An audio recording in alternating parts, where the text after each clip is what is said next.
Mic check, 1, 2, 3. Did you guys hear on the mold? Yes. Mic check, 1, 2, 3.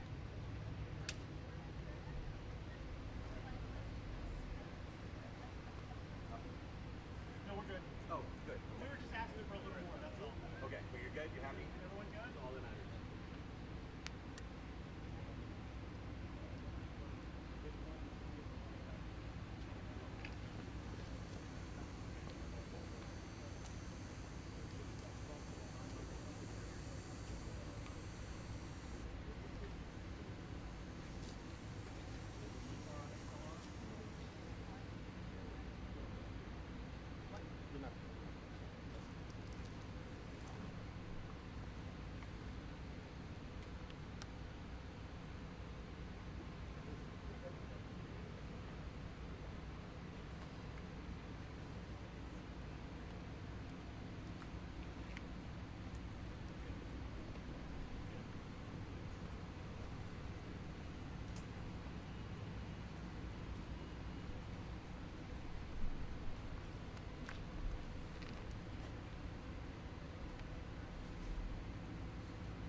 Come back a little bit for me.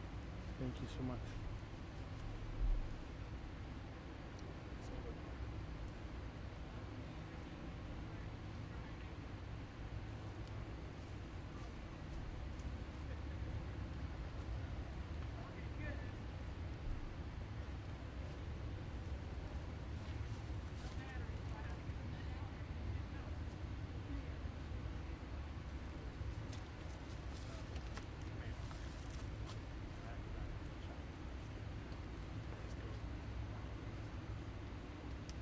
I'll need you down too. So.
So I'm here in Augusta to first and foremost thank the federal, state, and local leaders. Mayor, I want to thank you for your leadership in particular on the ground.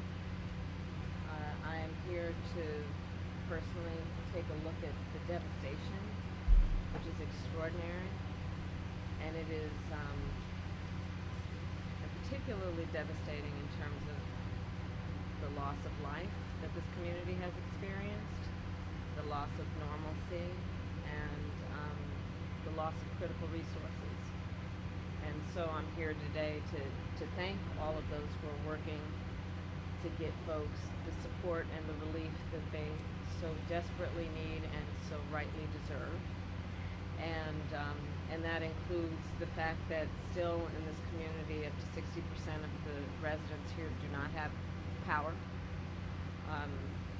Many have been without running water for at least a couple of days now. Many have water but no hot water. I was just talking with one of the members of the community and her daughter who lost her husband, and there is real pain and trauma that has resulted because of this hurricane and what has happened in terms of the aftermath of it. I do want to acknowledge and thank the first responders who have been extraordinary. Having met with them, they are the kind of folks that are the heroes in moments of crisis, who do extraordinary work that is about lifting up other people. As it relates in particular to the leaders who are here and doing that work, including the first responders, most of them, as it relates to the local folks, are folks who have personally, and their families have personally experienced loss and devastation, and yet they leave their home, leave their family to go to centers like where I was earlier to do the work of helping perfect strangers. And it really does highlight the nobility of the kind of work that these public servants have dedicated themselves to, which can be in moments of crisis like this so selfless in the way that they do that work.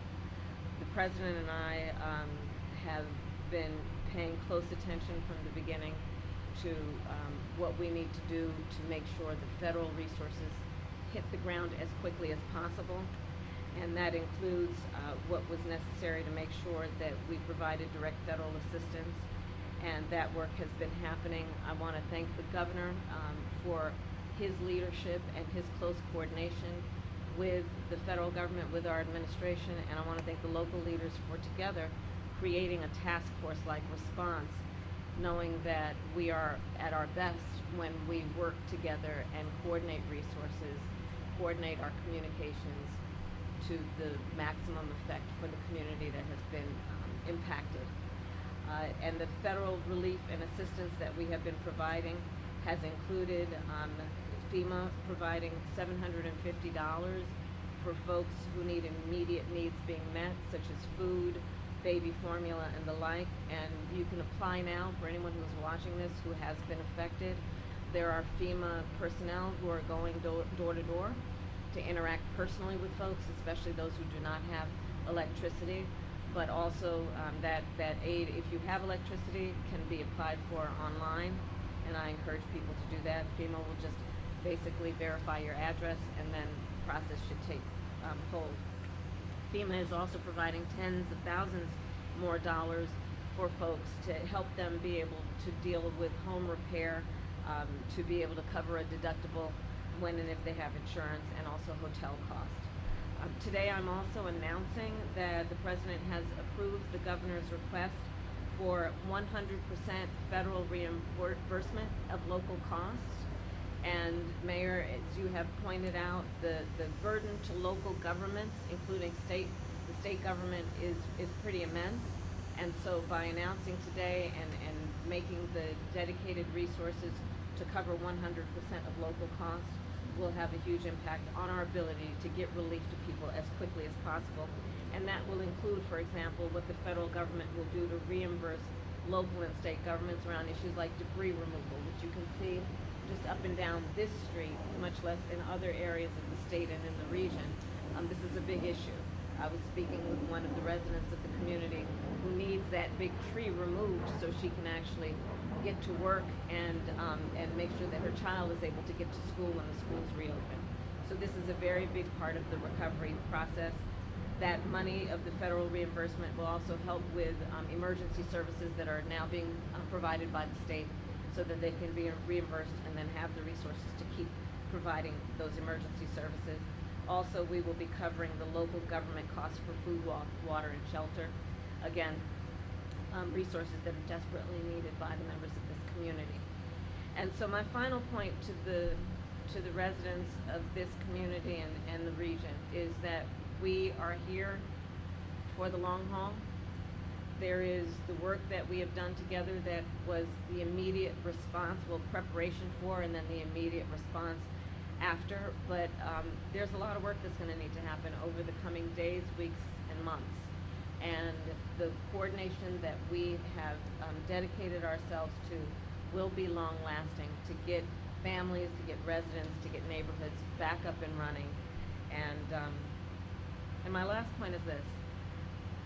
I think that in these moments of hardship, one of the beauties about who we are as a country is people really rally together and show the best of who they are in moments of crisis. And we've seen that throughout the region, where communities are coming together, where people are helping perfect strangers, where they are providing food, water, shelter for their neighbors, and that neighbor may be somebody they've never met before, but are doing the work of helping each other out. And I think it really highlights the fact that the vast majority of us have so much more in common than what separates us, and that the best of the strength of who we are is we come to each other's aid in a time of need.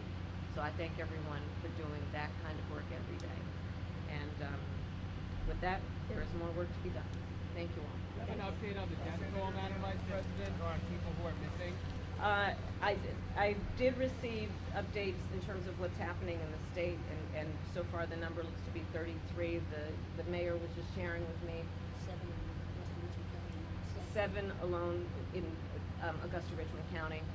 So the numbers are coming in, and part of the challenge of being accurate at this moment is that there are still so many areas that are remote, also rural areas, areas that are not easily accessible So the assessment of the damage is being done across the board, and of course the highest priority is to locate and determine individuals, people who are in need, and making sure we're getting to them as quickly as possible.